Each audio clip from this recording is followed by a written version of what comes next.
from the earth, or a phantom of night that has no home, or one that lieth dead in the desert, or a ghost unburied, or a demon, or a ghoul. Whatever thou be, until thou art removed, thou shalt find here no water to drink. Thou shalt not stretch forth thy hand to our own. Into our house enter thou not. Through our fence break through thou not. We are protected, though we may be frightened.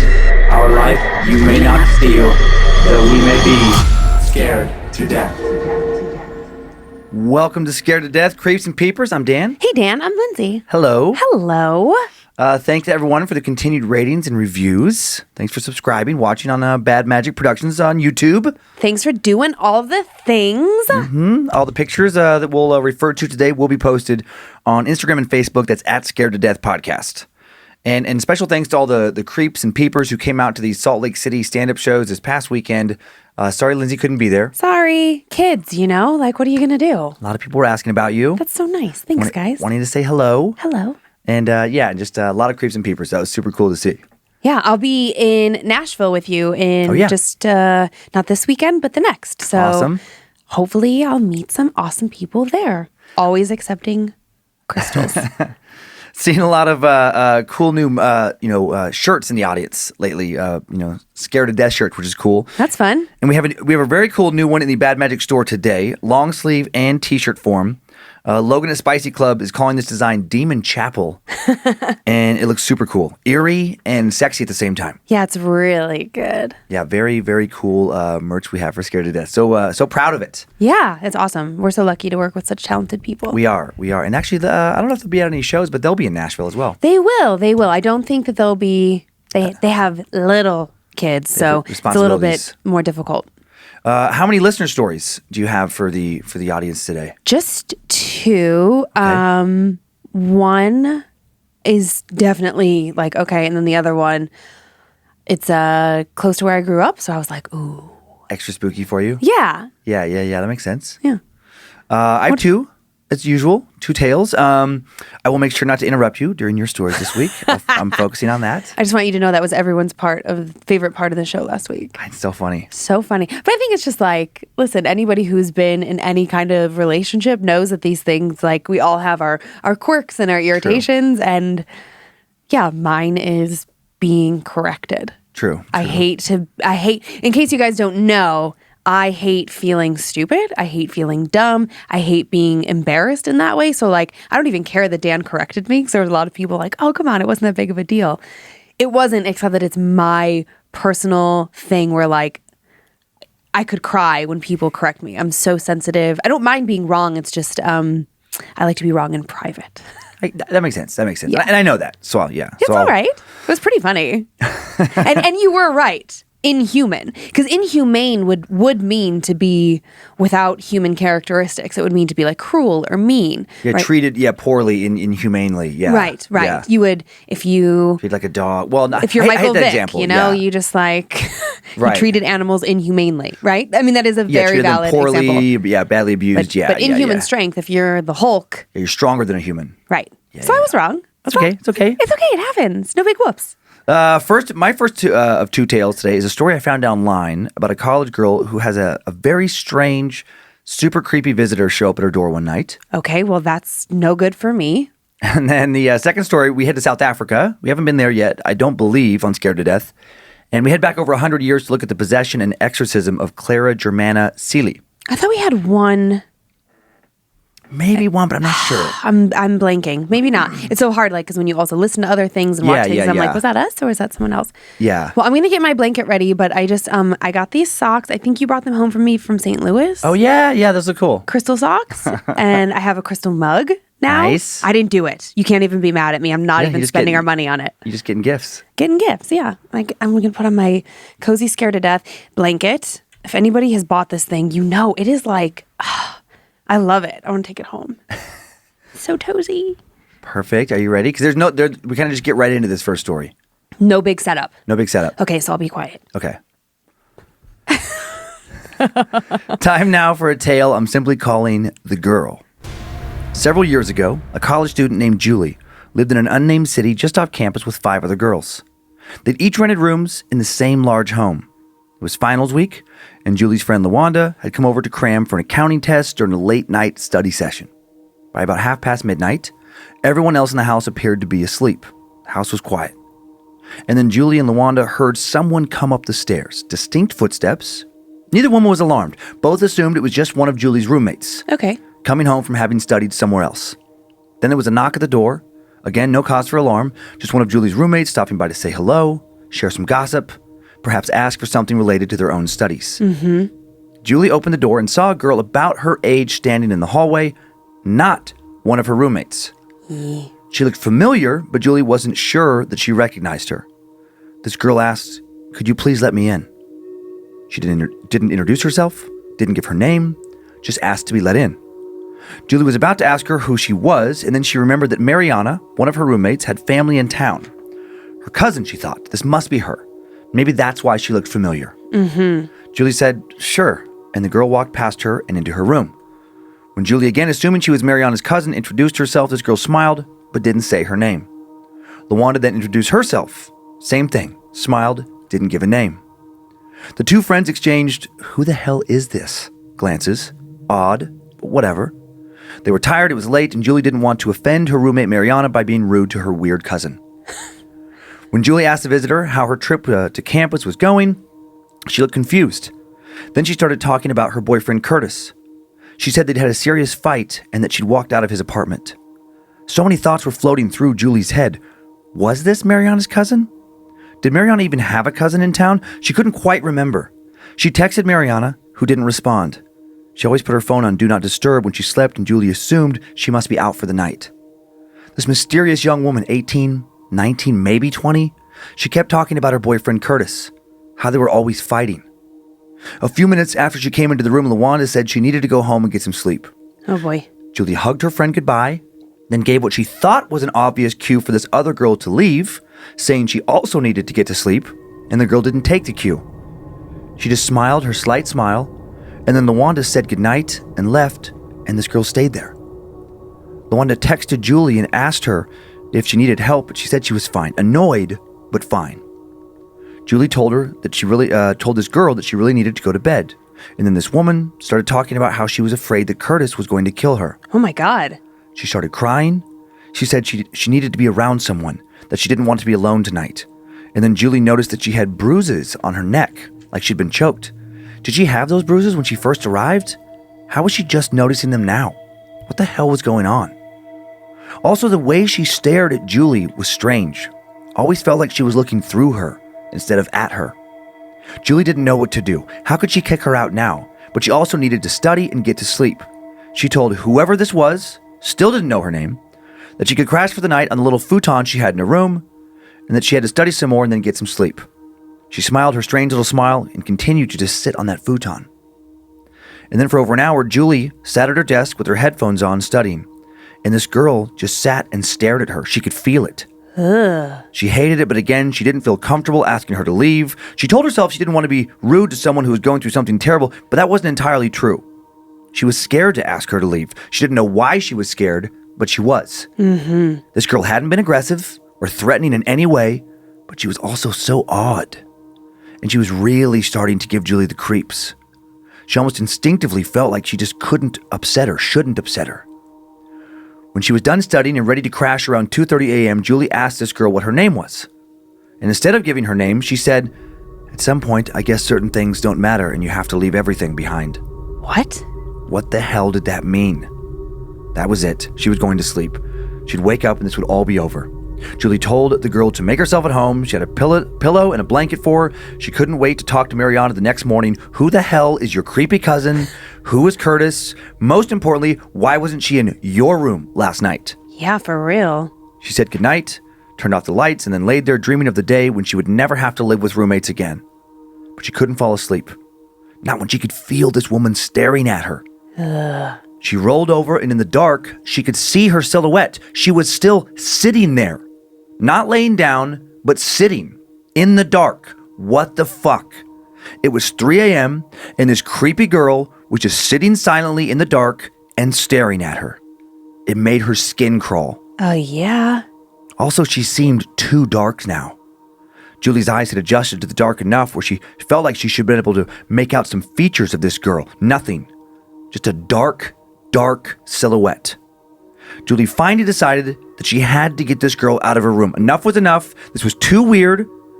She was more scared than ever, but she wasn't going to be able to go to fall asleep that night, and she had an important test the next day. Being spooked wasn't a good reason to fail a final.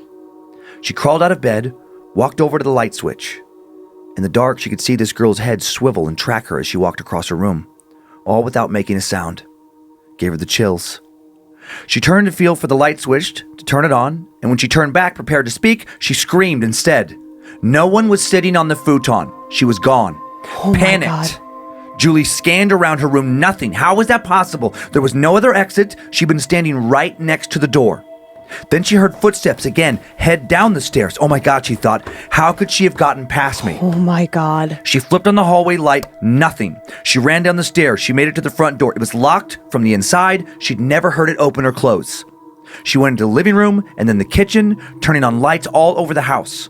Her scream and the sound of her running down the stairs and running around had woken up her roommates, and a few came out of the rooms, including Mariana. Julie quickly told her about the girl and asked if it was her cousin. No, she said. The girl didn't fit the description, and besides, her family had returned home that morning. She called LaWanda, who thank God picked up. She asked, "Did you remember a girl being in the room tonight?" LaWanda said, of course I do. And she said that the girl had creeped her out as well. So who was she? Who was Curtis? And where did she go? Julie may never know. After thoroughly spooking her roommates, she went back to bed. She needed her sleep. She wouldn't get it. She laid awake the entire night, afraid that if she fell asleep again, the girl might return. Yikes. Just a strange visitor. I do not care for that. Yeah, that one would stick with you. Yeah. Especially the corroborating, witness, earlier in the evening. Right, of the friend? Mm-hmm. Yeah. I was just thinking yeah, well, if you live in a sorority or frat house and you're listening to this, you're fucked. That's all I could think is just the college experience. Because or if you have a roommate, if you don't live alone. Right. Because I would never open up our front door and be like, oh yeah, come in, stranger that I don't know that I think is Dan's cousin. Right. No. Right. But in a co-living situation, this is a very possible thing. Well, there's people coming out all the time, and there's people that have family, and you see so many faces on campus. Yeah. I remember those people where it's I didn't know their names, but if they would have stopped by my dorm room, I would have let them in. If they would asked, unless I was creeped out. Yeah. Because there was that kind of fear too that if you're a dick and you're no, then maybe they're friends with one of your friends, and then you were just rude. It's but all these they weird qualify? things. They would say hey, I'm right. John, Of course. Robert's friend. Of course. So I'm not letting a random person with no explanation in my house, in my car, in my apartment. Maybe Julie was a little overly polite. Clearly. I get it on some level though. Yeah, where it's if you thought that there was if there was just family, and some people are just weird socially, and you don't want to be bitch, who are you? And then then that person gets upset and then you have your roommate be especially if why'd you call her a yell bitch. Right. Why'd you just yell at my cousin? Right. Yeah. Yeah, weird circumstances to that one. Really strange. There's no there's just a random story on the web, so there's no pictures that go along with that, or there weren't any. But I just Googled ghost girl. So here's what came up first. Hello, ghost girl. Just tried some spooky images. Okay. And I thought this was kind of weird. This one came up next. And this one's weird because it's referred to as Clara. Because you can buy this. You can buy that? You can buy It's a that prop. doll? It's Or a you prop. can... Yeah, like a haunted house prop. Why is her name Clara? I don't know, but Clara is the name of the person in our next story. So I just thought that was interesting. Weird coincidence. Clara or Clara? I think it's usually Clara. C-L-A. Oh, yeah. And then there's just one more random ghost girl. I just thought that was spooky. That is spooky. You know something really spooky that happened last night? What? I'm not the kind of person, as you know, that just falls right asleep when I get into bed. There's a lot of squirming, worming. Yeah. Squirmin' Wormin? Squirming around, worming around. Oh, yeah. I usually hear Squirmin' Herman. I thought Squirmin' Wormin was a new one. Well, Squirmin', well, maybe I just made it up. But Squirmin' Herman, I thought was something that you made up. I'd never heard that before you said it to Monroe. Oh, I got it from my family. I was called Squirmin' Herman. Maybe my mom made it up. Well, your family also says toadies instead of your toes. Right. So that's have a bunch of weird, colloquialisms. Yeah. So anyways, I was lying in bed, and so Kyler's bedroom, as you know, is directly above our bedroom. Yeah. And sometimes he talks in his sleep. I heard that last night too, and just for a second, got freaked out. And then I was like, then I remember the same thing. That Kyler, because it is spooky. It is. Because he doesn't just talk to him. It's not like one or two words. It's a couple sentences. Right. He's really talking. Almost every night. Really? You think? Well, I guess when I've been up late at night. It's like within an hour or two of him going to sleep, it's like one outburst, and then usually he's done. I know. It's the weirdest thing. I always miss it. I'm like, wait, what did he say? And then he doesn't say anything else. Well, last night he spoke twice. Oh, weird. So I was like, dang it. But then I had this thought, like, we should probably set up some GoPros in Kyler's bedroom. Oh, God. Or what if we had like voice activated sound recorders? Like, what if he's been dictating the Great American Novel? Just one or two sentences at a time every night. Like this, like it's a whole narrative that we've missed out on. I doubt it. I bet it was something about like classical piano, things that he's stressed about. Irish folk music. Oh my God, Kyler and the Irish folk music. Mm-hmm. That's his new obsession. We have a very strange child. He's very eccentric already. Him and his fanny pack and his Irish folk music. Oh my God. Just a typical 14-year-old. I love it that when he sits down to play the piano, he doesn't take off the fanny packs either. It's like his Linus with a security blanket. It's like his binky. He has a security fanny pack. Oh my God. I sent a picture to my dad this weekend of Kyler playing the piano. I was like, oh, check it out. Like, he's doing so well. Yeah. And my dad goes, man, I must be old. I thought fanny packs were out. I'm just a dumb old white dude. I was like, well, actually, they're having a huge trendy resurgence. Which Kyler's kind of mad about.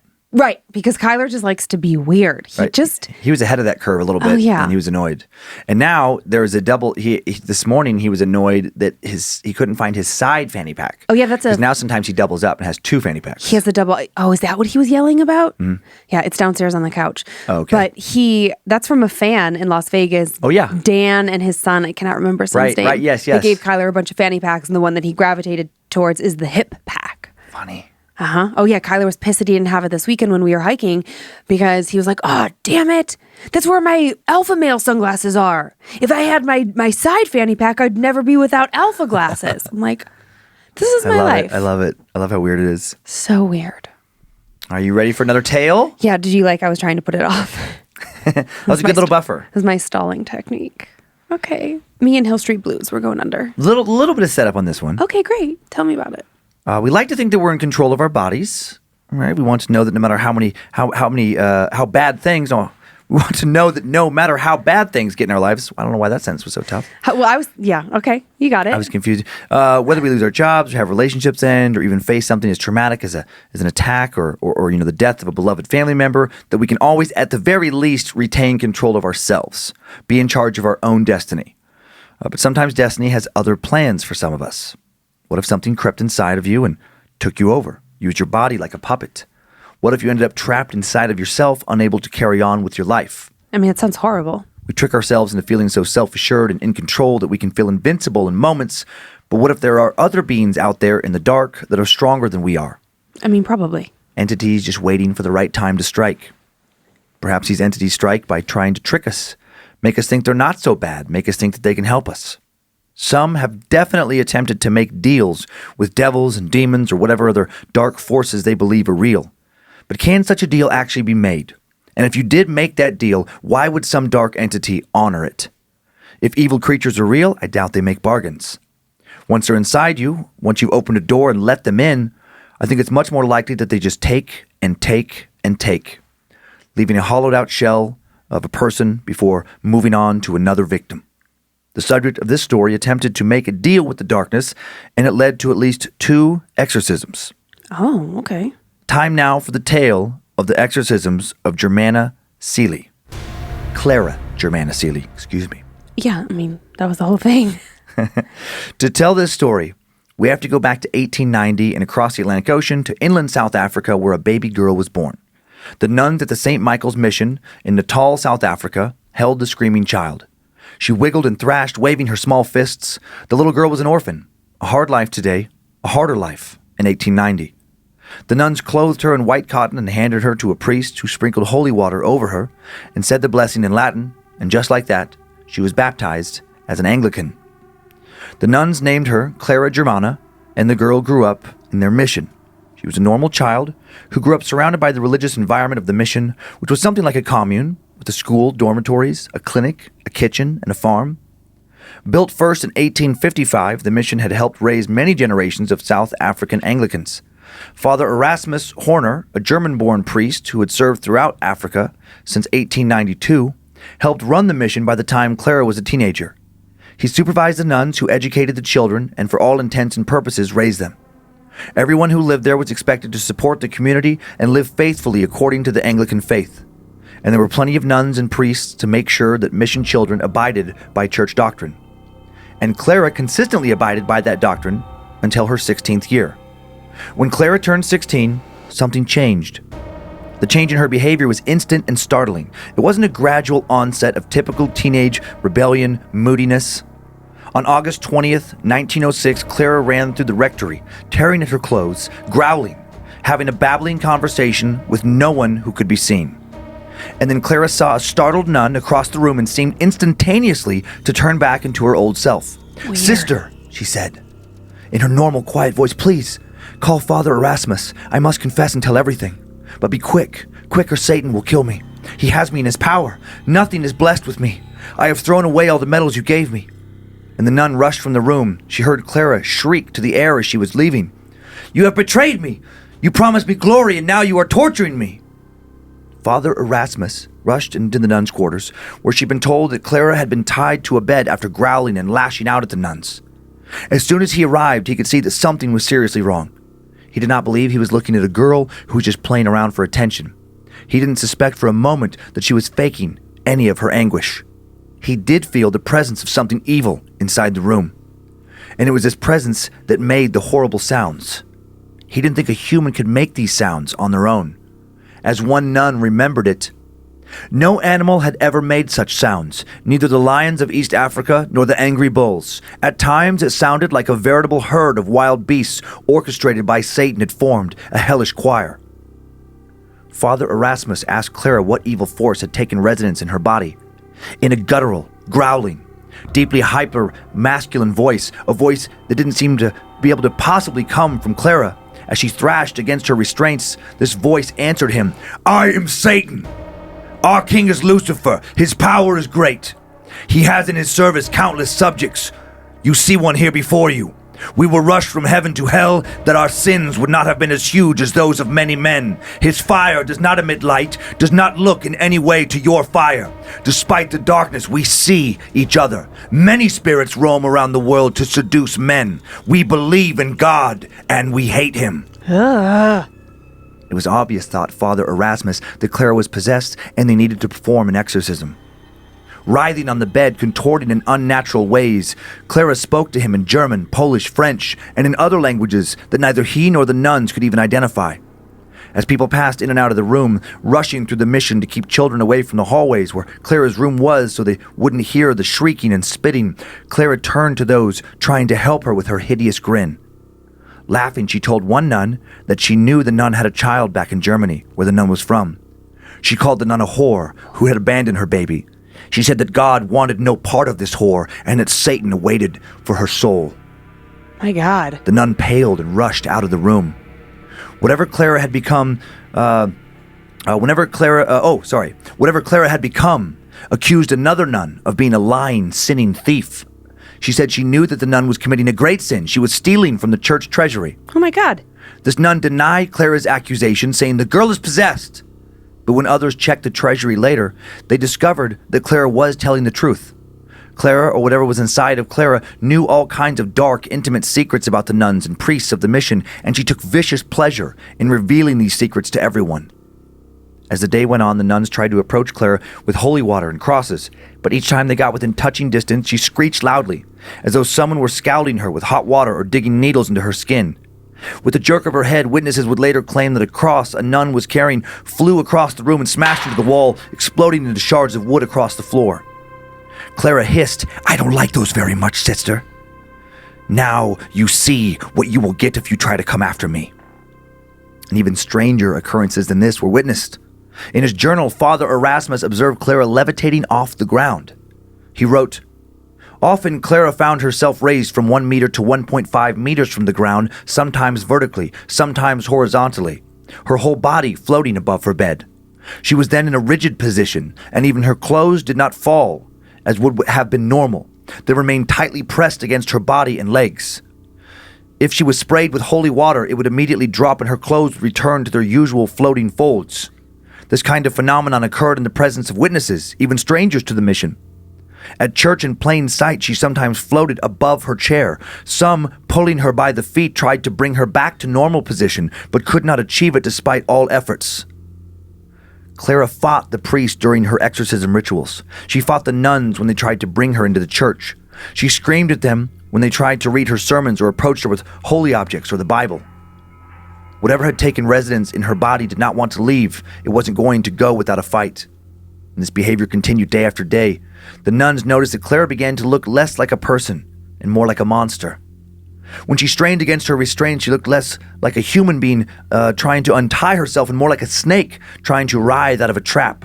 Her whole body would become unnaturally flexible and she would twist in a way that made it seem as if her spine might break, but it never did. Sometimes her neck seemed to actually lengthen before their eyes. One day, when a nun was trying to feed her, trying to keep the girl trapped inside of her own body alive, Clara flashed teeth and bit her on the arm hard enough to draw blood. Clara often tried to attack the priests and nuns during her exorcism rituals. Father Erasmus and Father Mansuet were the two priests put in charge of these rituals. They had been given official permission from the Anglican Church to carry these rituals out. They were sure that Clara wasn't simply ill. On the days the rituals were carried out, the priests would gather around Clara's bed at dawn, and they wouldn't leave until late in the evening. First, each priest would give confession. They'd purge their sins in the hope that this would limit the demon's abilities to enter them. Then they'd stand before Clara and recite the litanies of the saints, the Lord's Prayer, and Psalm 53. During one session, Clara just laughed when Father Erasmus shouted, "I call upon you, Satan! Why are you possessing this poor girl? When do you intend to depart?" Father Erasmus yelled, "Answer me in the name of the Lord!" "The girl made a deal with me," snapped Clara. Her gums lifted to show her teeth, which looked sharp and inhuman in the candlelight. "I am Satan, and this girl called me forth from hell to serve her dark purpose." "I call upon you, Satan, obey my commands and leave this person," Father Erasmus shouted, and Clara just laughed again. Father Erasmus, Father Mansuet, and some nuns laid their hand on her writhing body and spoke in tandem. "I command you, unclean spirit, whoever you are, along with all your minions now attacking the servant of God by the mysteries of the incarnation, passion, resurrection, and ascension of our Lord Jesus Christ, by the descent of the Holy Spirit, by the coming of our Lord for judgment, that you tell me by some sign your name, in the day and hour of your departure. I command you, moreover, to obey me to the letter. I, who am a minister of God, despite my unworthiness, nor shall you be emboldened to harm in any way this creature of God, or the bystanders, or any of their possessions." And the priests repeated this prayer over and over. They repeated others. They doused Clara with holy water, and when they did, she screamed. The places where the water touched her skin looked pink and shiny, as though they were burns. Burns impossibly already in the process of healing. Deep into the exorcism, the priest recited the Lord's Prayer over and over again, and finally, Clara gave one last scream and fainted. Suddenly, the room smelled of rotten meat. Ew. Even though there hadn't been any food, rotten or otherwise, in the room all day. "He is gone," said a sweaty and exhausted Father Erasmus. The nuns then washed Clara and dressed her in old clothes, and miraculously, Clara seemed to return to being her old self again. Over the next days and weeks, they watched her closely, and while she was obviously upset regarding what she had been through, she definitely no longer seemed possessed. Yay! She was polite, quiet. She went back to completing her school lessons, helping with the younger children at the mission. She also refused to admit to or talk about the supposed deal she had made with darkness. Father Erasmus and the rest wondered, had she truly tried to make a deal with something? What did she offer? Her soul? The weeks following Clara's exorcism slipped into months, and she continued to appear as nothing more than a typical healthy and happy 16-year-old girl. Months after the exorcism, Father Erasmus left the mission to attend to business elsewhere in South Africa. He promised Father Mansuet, the priest who had helped him with the exorcism, that everything would be fine in his absence. But he was wrong. Oh boy.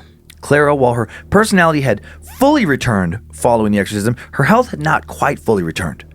She seemed a little bit sickly since her ordeal. She didn't eat as much as she did before. She slept more than normal. Her rosy, youthful complexion didn't quite return until the following year. It took her a long time to recover fully. And then by January of 1907, the middle of the South African summer, Clara indeed looked very healthy again. Actually, she looked much healthier than she had ever looked. She looked invigorated. Her cheeks were red and flushed. Her hair was shining. She raced around the mission, full of life and energy, chasing little kids, gleefully completing all of her mission responsibilities. And while this all seemed like something to rejoice over at the mission, something about it just didn't quite seem natural. And then one day, as a nun watched Clara, she heard an odd sound escape her lips. Oh boy. A strange little shriek. Oh boy. And it gave her the chills. It sounded familiar, but it didn't sound like Clara. Hesitant to sound the possession alarm bell again, the nuns now kept a close eye on Clara. Then a nun heard animalistic grunting coming from Clara when she thought no one was watching. Oh boy. Shortly after that, a nun walked into Clara's bedroom and found her levitating serenely, her head thrown back as her clothes floated around her. Her arms and neck seemed longer, more distended. The veins running through them looked swollen and artificial. Clara spotted the nun and smiled a cruel, small smile that frightened the holy woman. She ran and told the others, and they all agreed that they needed to send word to Father Erasmus immediately. A few weeks later, on April 24th, 1907, Father Erasmus was able to make it back to Natal, and he began a new exorcism ritual that day. He and Father Mansuet donned their exorcism robes and approached Clara, who smiled at them encouragingly. Thinking that some of her personality was struggling to show itself, Father Mansuet walked towards Clara and put a reassuring hand on her arm, and in a flash, Clara raised her hand and grabbed onto Father Mansuet's stole. That light just started moving. Oh my God. Sorry. Whew. Why is that light moving? I had no idea. Fuck. Sorry. That's okay. Are your ears okay? Yeah. Oh man, I was looking in the book. Now I see the light moving around. Just to be clear, there's no fans in this room. There's no reason for that light to be fucking moving. So Clara. Oh my God, my stomach. Are you ready? I guess. I did not care for that at all. Father Mansuet approaches Clara. He puts his hands on her, Puts his hands on her to reassure her. And then she grabs his stole, the fabric that hangs from each side of his neck. She twisted it and begins to choke him. She laughs as he fights to pull away and to breathe again. She's cut off his air supply. His hands grapple with hers, but he couldn't break her powerful grip. Oh my God. His face turned red, and then blue, and then he sank to his knees. Clara threw her head back and laughed. Father Erasmus, meanwhile, stands paralyzed. Finally, he's able to break whatever hold this entity inside of Clara has on him, and he throws a small container of holy water at Clara. The water splashes on her, and she screams, releasing Father Mansuet, who collapses to the floor, heaving, sucking in air. Father Erasmus then begins to pray. What else could he do? He couldn't approach Clara for fear of being attacked himself. Father Erasmus and Father Mansuet and various mission nuns pray for 10 straight days. Oh my God. From dawn until dusk. And then finally, the evil inside of Clara relents and disappears, and when it does, the smell of rotting meat returns. And then Clara slowly becomes her normal self again, bright, happy, quiet. I don't trust it. Did the demon or demons return a third time? We'll never know, because history lost track of Clara. What? Perhaps she moved. Maybe she adopted a new name. Surely everyone at the commune must have watched her warily, wondering if today was going to be the day that something reared its ugly head inside of her again, but it never did while she remained at the mission, and we don't know where she went after that. Maybe she became a normal adult, or maybe she once again tried to make a deal with some devil, and this time, Father Erasmus wasn't around to save her. Yikes. Sorry, I just keep looking at the light. What was that about? I don't like that. I don't like that at all. Yeah, I'm trying to trace the cord. Oh yeah, the cord goes that way and down the wall. I mean, it's not anywhere that we would touch it. That's pretty weird. I know, and I know that some of you listening know that Joe harasses us occasionally and pulls pranks. But that was a good one if he indeed did pull a prank, because I'm looking at the cord for the light, and the way it There's goes, no way. Like he's behind this wall over here. Yeah, there's a wall behind me that separates us. And it cuts the other direction. I don't see any string or anything on it, and I'm not shitting anybody. I'm just trying to figure. I don't know. Well, I know that Joe. Just full disclosure, because I like to disclose. I know that Joe messes with it sometimes, but if you look, like it's like an extension cord that meets the light. And Well, yeah, they can't see it, but yeah, but I'm just saying, and then it cuts away from the wall that Joe is, goes down the other wall, and then there's a bunch of theater tape on the floor, so we don't like gaff tape. Is that what it's called? Mm-hmm. I thought I've heard it's called gaffer's tape. Yeah. That keeps from like kicking it unplugged when you walk in and out of the room. So that's super weird. That's fun. Okay.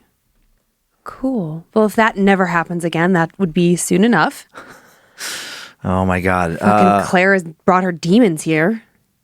So weird. Reminds me of Time Suck Annalise Michelle when people started experiencing a weird thing at the exact same moment during the heat of kind of like the exorcism proceedings. Do you know I never listened to that? I just couldn't handle it because like all the emails were coming in. Yeah. And after you did that episode, like our studio was in a shared space in a building. So there's a shared bathroom, right? Yeah. And when you go in the bathroom, it has one of those like motion sensor light switches, but it has a little delay almost. Right. I don't know if the men's is the same way. Sometimes, yeah, it is. So when you open the door, the light doesn't go on. And just for weeks and months after you did Annalise, I would open the door and I have to stand there with the door wide open, not even totally in the restroom yet, just wait for the light to click on. I was so freaked out. Yeah, I cannot yeah. listen to that. Yeah, that was a weird one. Okay. So it happened a long time ago. So but here's some photos that come up with this story. Just like with the unnatural kind of physicality. There's You can't do that? I can't bend. I could do that. I can't bend my back straight back like that. I can. What are you talking about? You could do a little bit, but not. I don't Oh my think, God, not that. I don't think that. No. That's you break in half. I mean, unless you're a small child. You're a Still, contortionist. I have such chills. I'm so not okay right now. This next one is just a possessed woman pic that comes up when you Google Claire, and that's creepy.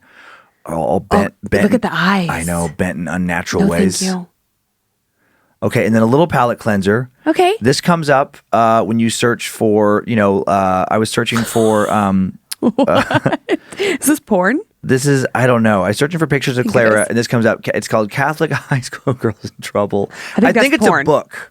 I think it's like a smut novel, like one of those like literary porn. It might have pictures.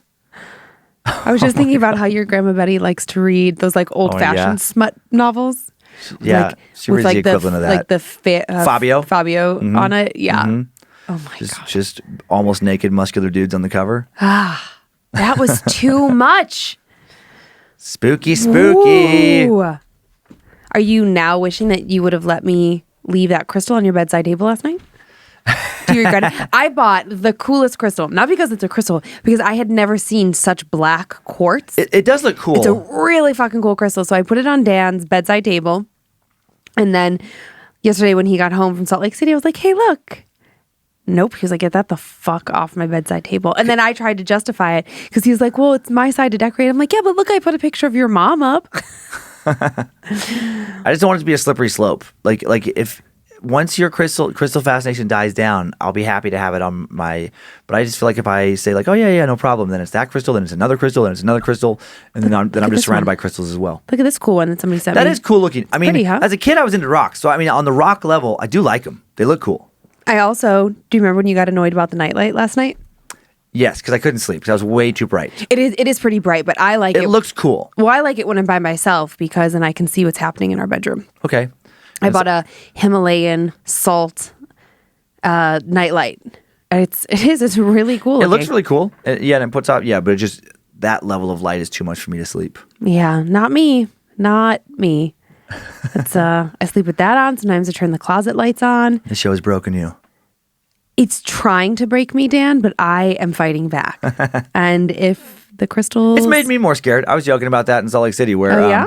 Yeah, just because I have so many stories in my head now. Yeah, exactly. That when I'm trying to go to bed at night in the hotel alone, I used to be able to just watch a horror movie as I was falling asleep. And now I have, at least for the moment, I've paused that. So maybe I'm somewhere in between creep and peeper now because I'm just like, I already have enough things I'm trying not to think about as I'm going to bed. Right. And I don't need to add, especially like the way the glow of the laptop is when you're watching something in bed by yourself in the hotel. Yeah. It's like, it makes the, just the shadows of the show, the different, is going to make the mess with your mind. Sure. And I don't need that on top. I tried a few weeks ago and then I'm like, no, I'm good. I'll just watch them during the day.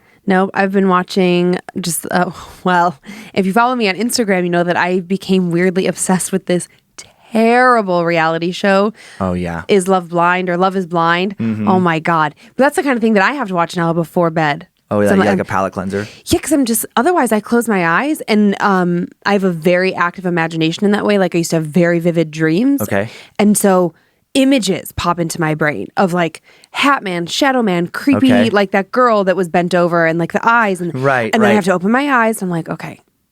Yeah. I have to, those images. And I try to think of like bright, happy things, but the dark images take over. And then I'm going to get into our stories in 1 second, but I really freaked myself the fuck out.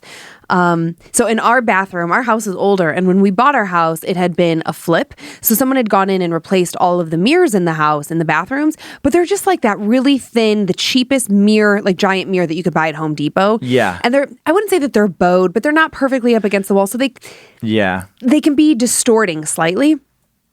I was going to bed and then I like needed to pop up and use the restroom before I went to sleep. And I was looking at myself in the mirror and I was washing my hands. I was like, do I look weird? And I got really close to the mirror and it was kind of distorting me. And I was like, oh my God, there's something wrong with me. Oh my God. And then I went to my medicine chest, which is like if the mirror's here, my medicine chest is here and also has a mirror on it. And I looked normal there. Okay. And then I was looking in the other mirror and I wasn't normal. I was like, I gotta get the fuck out of this bathroom. And then I checked in the morning and it was still the same. But in the morning, in the light of day, Yeah, it's different. I was like, oh, okay, the mirror's just fucking, we need a new mirror. I would be worried to get too close to the mirror. I would be worried about my... I'm worried that I think it's just because of horror movies. I think it's been a trope in several horror movies. Yeah. Where something inside the mirror pulls you into the mirror. Exactly. And then that thing comes out, and then that thing's now living your life, and, you're stuck in whatever's nightmares inside the mirror. Well, my friend, maybe it's not me. Just to be clear. Yeek. Yeep. You want to get a little spooky? I'm ready. Okay. You didn't even comment on my mug. I do like your mug. It's cute, right? It is a cute mug. On this side, it says, I only drink tea with crystals, which I think is cute. And that's my lipstick. And I like the color scheme. Yeah, I know. It's cute. It is. I like that mint green kind of 50s, 50s diner kind of. Tiffany blue. Okay, Tiffany blue. It's very close to a Tiffany blue. Yes. Okay. Okay, so actually this story, it didn't necessarily scare me. Yeah. I don't know if you'll feel this way, but I found this oddly comforting, even though it is Okay. like a weird experience. Okay. Okay. All right, so hear me out. Dear Dan and Lynze, greetings to our glorious queen of the suck and the suck master. Hi. Longtime space lizard and newly found peeper here. And those are all time suck references, by the way. People are like, what the hell are you talking about? Oh my God. Right. I know. I feel the need to change my Instagram handle because it no longer feels fitting because currently it's Queen of the Suck. And like, if you're just kind of getting on this journey with us, Dan started the podcast. I still had a full-time job. And then I quit my job to come over to the podcast. And we talked about doing something like this, but we just didn't know what it would be. And so Queen of the Suck was Queen of Time Suck. It made sense. Maybe now it could be like sucking creeps and peepers. Oh. Creep sucker. I was just going to do like Queen of all. Like I was. There you go. I like the royalty of it all, Dan. Yeah, stick with the royalty part. Okay, thank you. Okay. My boyfriend was thrilled to find Scared to Death. Like Dan, he enjoys watching the woman he loves slowly lose her shit at every shadow and sound. Perfect. I don't have fuzzy unicorn socks to protect me just yet, but I'll be investing in some soon since your YouTube videos seem to have become our new standing date night routine, which I love. Me too. Right? It's so fun. Thanks so much. Anyways, I know you undoubtedly get hundreds of emails about stuff that is way scarier than my story, but after listening to Voodoo Nightmares, I thought you would enjoy hearing this nonetheless. For context, my boyfriend participates in Vodun. So while not a full-blown practitioner, he has a few rituals that he performs occasionally as a way to meditate and feel more connected with his heritage. Vodun is a complex and beautifully ritualistic religion. Everything my boyfriend needs and uses for his rituals is kept in a small wooden box. This is important. Okay. The box currently lives in the closet of my home office because my house has much more space and he is in the process of moving in. I don't mind the box being there, and I've never had any problems with it except this one. Last June, we got word that my boyfriend's father was in the hospital and was probably not going to last much longer. At first, we weren't completely alarmed because that call had come several times over the last few years, but his dad had always managed to pull through somehow. But as the day wore on, my boyfriend got more pensive and agitated. Finally, he said, "I think I need to go." And when I asked why, he said, "I don't know, it just feels different this time."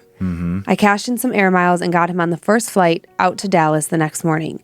He flew out and I was to follow in the car later that day after work. The drive alone is just 6 hours, and so he had the opportunity to spend the entire day with his family surrounding his father to say goodbye. Yeah. When we met up at the hotel later, he told me that as he was leaving the hospital, his aunt had decided to approve his dad being sent back into surgery in a last-ditch effort to keep his dad alive. We had just gotten word before bed that he had survived the surgery. My boyfriend shrugged and said, "Okay, maybe I was wrong. Maybe the old man would actually pull through once again after all." I was a little doubtful, but I didn't say anything. In the 10 years I've known my boyfriend, his gut feelings have never, ever been wrong. Okay. Not once, especially not when it comes to death. And so sure enough, once again, he ended up being right. We both woke up unexpectedly at about 4 a.m. the next morning, unable to go back to sleep. After about an hour of being awake, my boyfriend's aunt called to say his dad had in fact finally passed. If we calculated the time correctly, he passed about the time we had been awoken. Weird. There was a heaviness in the air, but I just assumed that it had been all of the emotions rolling off my boyfriend from the news. Later that day, we drove the 6 hours back home without much incident other than me overdosing on Red Bull to stay awake. A few days later, I was in my office working. I needed to move the box for a moment so I could rearrange some other things on a shelf. I picked it up, something I had done 100 times before, and suddenly the overhead lights just went out. I didn't think much of it at first. I rent an older house and it was raining pretty heavily outside at the time, so I thought maybe the house had either lost power or the bulb burned out. Only problem was I hadn't heard the familiar pop of the bulb dying, and when I left the room, all the other lights in the house were still on. Yeah. I set the box down to flip the switch a few more times. Nothing. I left to see if a fuse had blown. Again, nothing. When I was done checking the house and went back to the office, the light was back on. Weird. I still didn't think much about it, at least not until I went to put the box back. Once again, the second I touched the box, the light in the room went out. I thought I might have been imagining it. Again, I rent an older house, and so I just chalked it up to my paranoid, overactive imagination, tucked the box back into its spot before returning to my cleaning. Yeah. The light in the room came back on shortly after that.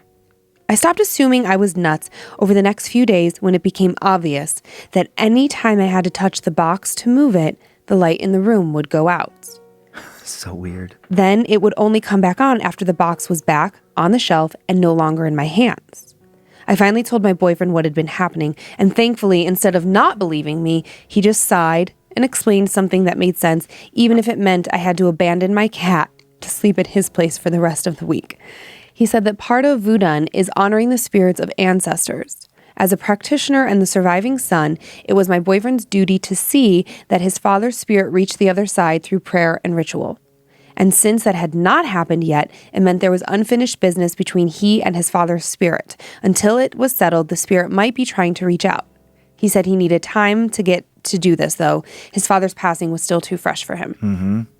A few more days went by, and I basically stayed the hell out of that room as much as I could, until I couldn't avoid it. A childhood friend of my boyfriend's had come over for dinner and drinks. Our friend brought over some cigars as a gift, but had forgotten a lighter. The only lighter we had was in the box.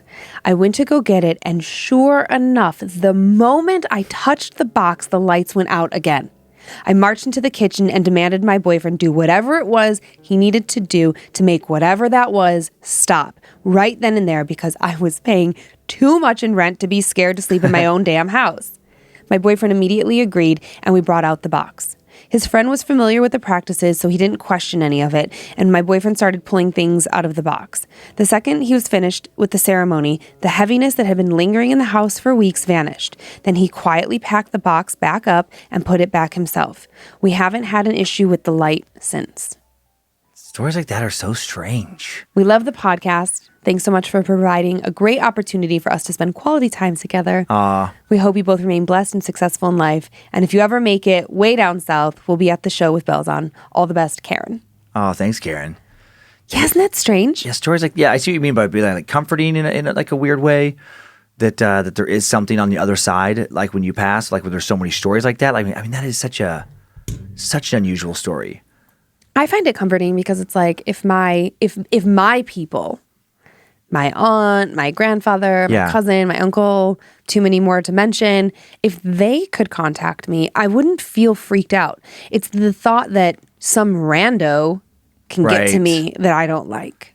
Right. You know? Like if some former serial killer can get to me, I'm not down with that. But like if my grandpa Chucky wants to come and hang out, I'm cool. Yeah. God, what a weird thought that is. That if like, let's just say like hypothetically that you do pass on, but you like stay kind of like near this dimension or whatever you want to call it, plane of existence, whatever. But that you're here, but just in a different form. That there could also be, I mean, and I know there's been movies basically based on this exact plot. Right. Where there's like, some serial killer, it's still a piece of shit when they die and still wants to continue to harm. And then that entity is around. Right. Ugh. Well, and what a weird thought that you would just carry over your morality into the next, whatever the next is. I remember when this girl I went to grade school with, Susie, I won't say her last name just in case, like, you never know, whatever. Sure. But her mom told us this story that when it was either her mom's mom or her mom's sister, somebody in their family passed away. The way that their little like kitchen was set up, they had a small kitchen, and this was in the time of only phones on walls. Yeah. Oh yeah. And her mom was on the phone. And she hadn't heard that this family member had passed yet. And there was like this little shelf above the sink and like a teacup or something that wouldn't break, just kept falling down. She'd pick it up, she'd put it back. Right. Pick it up, put it back. And she was like, oh my God, what is happening? And I went to like religious grade school. So this was a very Catholic family. Yeah. And she gets off the phone with the call that she's having. And then finally, like, because there was no call waiting, this other person calls and is like, hey, so-and-so passed away. And as soon as she found out, she kind of connected the two together and then just said like, okay, I know you're not here. Like, I love you. Like, kind of like said something, put the teacup or whatever it was back one last time. It never fell, huh? Never fell again. Isn't that strange? That is strange. And there's so many stories like that of like, lights flickering, all the traditional things that go along with ghost stories and things moving. I mean, so on the one side, you can be like, well, how convenient that every story lines up. But then again, if it is true, it would just make sense. Right. That whatever rules apply to that next thing, it's very hard to like interfere with this world. And maybe that's the most you can do. Yeah. Sometimes, unless you're, I don't know. It's also I don't crazy. know. It's also crazy. There's so many options. And like, I was already getting ready for our stories for the next episode. Yeah. And there's video that goes with it. You're watching me watch it. Yeah. I saw you get spooked. And I'm like, man, I don't know, but sometimes, so some weeks I'm like freaked out when we're doing this, right? I'm losing my mind. I'm thinking, how the fuck am I ever going to sleep? Oh my God, Monroe and I, where were we going? I cannot remember, but you were still in town, I think. Mm-hmm. Her and I were going somewhere and it was dark. Mm-hmm. I don't know. I can't remember. We pulled out of the driveway and I looked in my rearview mirror and we're on the street and I could see a dark figure down the street. And I was like, Monroe?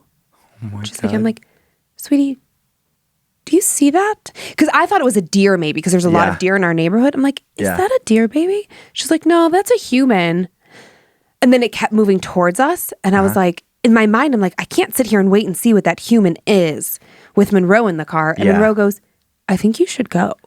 But I'm sure it was like 6 o'clock. It just gets dark early. Sure. And we don't have a ton of great street light. Yeah. So it could have been just a person. It was definitely just somebody in our neighborhood, like, because it wasn't moving in a weird way, right? Whatever. But like those things happen, and it's like, well, but what if it wasn't? Mm-hmm. What if the person across the street, his wife passed away a couple of years ago in a really tragic accident? Like, what if she's hanging out in the neighborhood?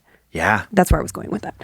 I was just thinking of animals when you brought up deer. I was like, we always apply this stuff to humans. Oh my God. I was just like, what if there's an army of dead deer just, shitting ghost shit all over our yard? Is that what's going on? We have real deer covering our yard with real deer shit.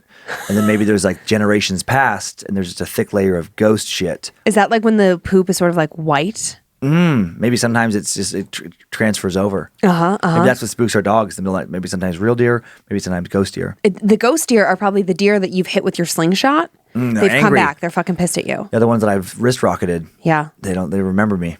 I thought about throwing that wrist rocket away, and then I thought for sure if I did, you would notice. I would notice. Sometimes I get it back out. Funny. Are you ready for one more, Dan? Yeah. Okay. I don't know why, but this story in particular felt incredibly real to me. Like some stories I can kind of explain away. Yeah. Right? Like even that first story, I'm like, even she was saying, even Karen was like, maybe it was just that light. But it just felt so... Weird coincidence. Right. Yeah. This to me, I was like, and I read it a few times, this feels legit to me. Okay. Dear Dan and Lynze, I was introduced to your podcast when my boyfriend mentioned that I might like hearing... Sorry, I got nervous that I printed the same story twice because both these emails start very similarly. My bad. I get it. I was like, what did I do wrong? My boyfriend thought I might like this after hearing Dan mention it on Time Suck. I fell in love with the podcast immediately. Now I listen to it anytime I'm cooking, in the car, or at work. My story may be a little long, but I hope it creeps you out like it did me when I was living through it. Okay. My story starts in my childhood home near Cincinnati, Ohio. Yay, Ohio! You looking at that light? Yeah, just making sure it's yeah. Just about 30 minutes north of Cincinnati.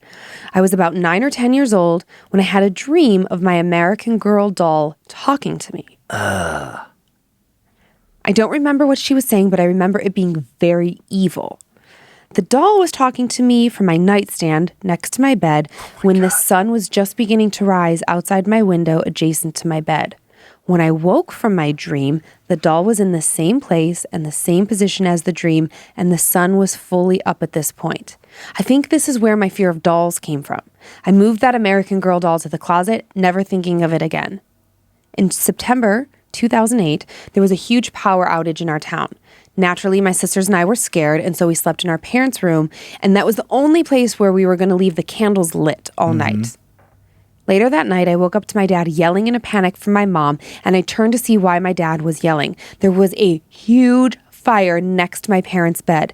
At this point, my mom sees the fire and begins waking up my sisters and having us run out of the house in just under a minute into the street where a neighbor happened to be awake and asked what was going on.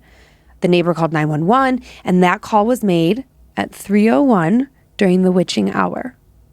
We lost the whole house that day.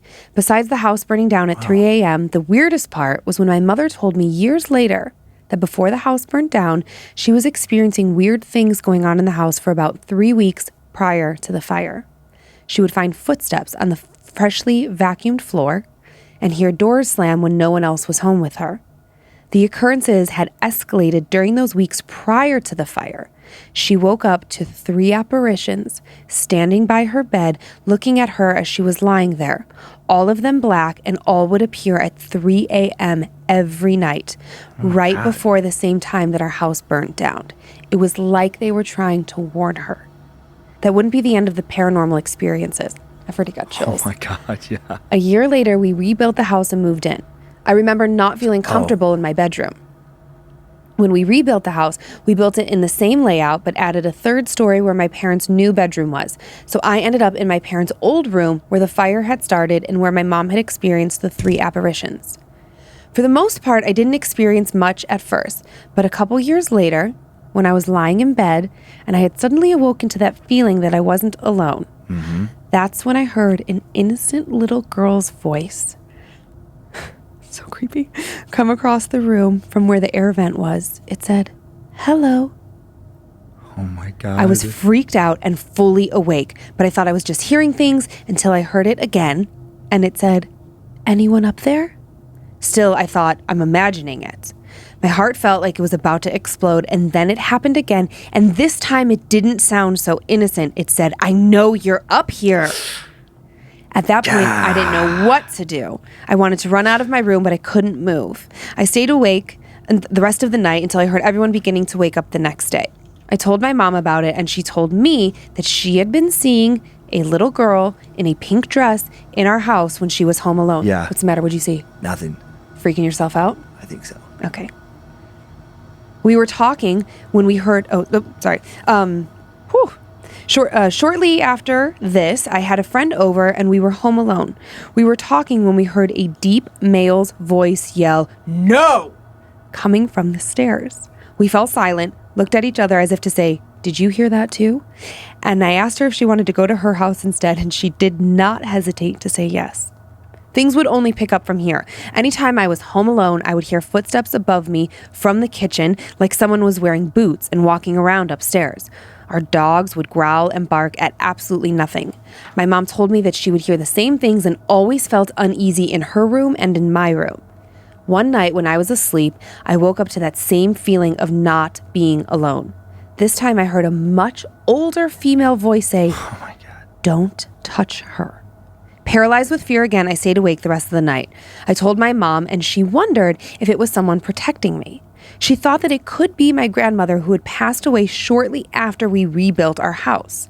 My mother was wondering if she was there protecting us from something we couldn't see, perhaps something evil. At this point, the energy in the house was beginning to feel unpleasant, and this is about the time when my parents' relationship was coming to an end. But don't be sad, their relationship wasn't ruined by this. It was a long time coming, even before this all happened. But it's important to the story. Okay. The footsteps in the house would begin to get louder, and the doors in the house would slam shut inexplicably. I would start seeing a black male figure all over the house. One time I saw the black figure in the kitchen when I was with my mom and my sisters, and my mom saw it too. The figure gave out this energy as if it were angry at us. Every day, my mom would find the same family photo on the ground, as if someone had taken it down. My mom tried moving the photo to a different place, and again she'd find it lying on the ground in the same spot. Finally, my mom decided to get a divorce from my dad. She found a new home, and we moved out shortly, but sadly, the story doesn't end there. After we moved into the new house, my mom cleansed the new house, making sure she didn't bring whatever was haunting us with us. Yeah. I later learned that my dad's new girlfriend had some practice in witchcraft. My sister Megan would find tarot cards and witchcraft book in my dad's house and learned that they belonged to his girlfriend. One night while I was asleep, I had dreams of a dark entity, only to find out that everyone had had nightmares that same night about some dark entity. I remember in my dream it was telling me that a demon sent it there. My mom began to cleanse our house again with sage, while my mom's girlfriend would say religious prayers of protection. Then a few nights later, my sisters and I were out while my mom and her girlfriend were home, sitting on the couch where there was a loud banging at the front door. They were startled, but before they opened the door to see who it was, my mom's girlfriend first peeked out the window next to the door, and no one was there. The banging got louder and shook the whole house, and the wind began to pick up, each bang getting louder and louder as if someone was trying to get into the house. My mom's girlfriend ran and grabbed her Bible and started praying while my mom prayed with her. When it stopped, my mom's girlfriend decided to carve a cross in the front of the door to protect the house from anything doing that again. That cross is still carved into the front of the door to this day, and since then, we have never experienced anything like that again in our mom's house. Hope you enjoyed my story, and I hope it creeped you out. Love, Gabby. Super creepy. Because it went from one house to the other. Yeah, followed them, and then also just that the part that got me the most was the voice coming from the vent. Yeah, just because I can just picture that so clearly. Oh man, especially like as a kid, like now, terrifying, but also as a kid. Oh my God, laying in your room, and then hello, anyone there? Just coming from the vent, holy, in a voice that didn't belong to someone who's supposed to live in that house. I know you're in there. God, yeah. That really gave me the chills. Uh-huh. Oof. And that story, I reread it yesterday to prep for recording. And so then hearing Kyler talk in his sleep last night, I was like, motherfucker. Oh, yeah, it's in your head. Yeah, for sure. Yeah. Oh. Ooh, love the stories you guys send in. My God. Oh, man, next week. Really good ones. Next week is a doozy, just because I have video evidence of something. Video evidence. Okay. You're going to shit your pants. It's, whew. Well, good stuff. Good stuff. Yeah, you guys are amazing. I love it. I love the balance of the stories I'm able to find online and then the stories that just people send in that just feel, just more personal. Yeah. It's just, somebody who listens to the show, this is what happened to me. How about that light? So many, I know. And it started wigging out in the middle of your story too. It did? Yeah. I asked you what was going on. I know. I didn't want to stop the story. And then I was trying to figure out. Oh, is that why you were all Oh, yeah. Because in swirling? my mind, I'm like, how was Joe messing with us? And it's very hard to figure out. Yeah, I mean, I wish that we were on like phones right now because I could just show you. I could just pan up.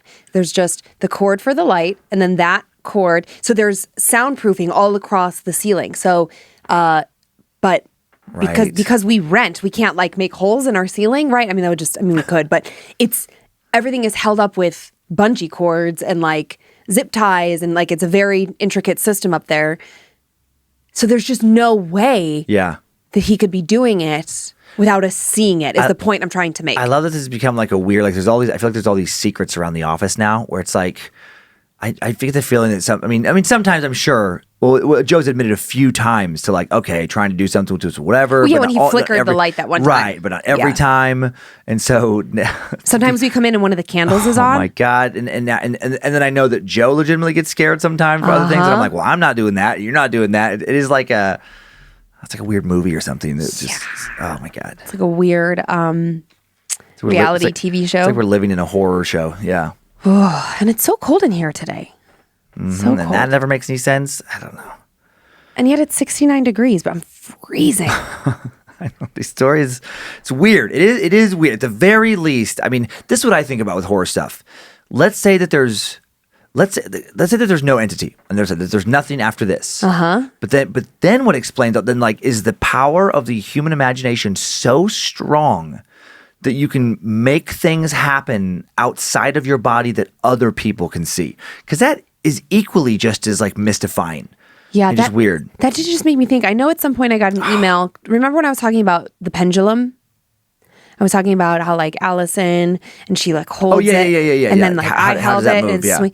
But somebody sent me an email trying to explain it. But I was like some very logical scientific Sure. explanation about like we all give off energy, a vibration, even if Even that is weird. Is that what you're saying? Yeah. well, yeah, because I'm like, but even still, but like, how holding this thing? Is it like swinging? It's not just like a little like shake. It is like, it's going. Yeah, there's so many interesting little things like that. I don't know. And I always look at it like, and I've said this before, but maybe it's been a few weeks, like many, for most of human history, we didn't know how disease worked. Diseases were there.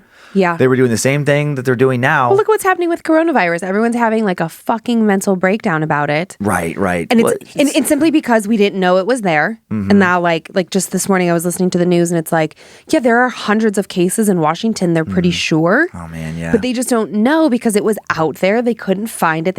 It wasn't identified yet. Right. And for most of human history, no diseases were done. And they didn't even know the nature of it, was what I was driving at. Like they didn't even, well, that's okay. No, they didn't know that like, that there were little things. Right. That there were little viruses and bacteria because we didn't have a tool that allowed, you couldn't know that. Right. Because there was no technology that allowed you to see that. Yeah. Now you can see it. It can be verified by other people. And I just always think with these stories, like that there are things that we don't have the tools.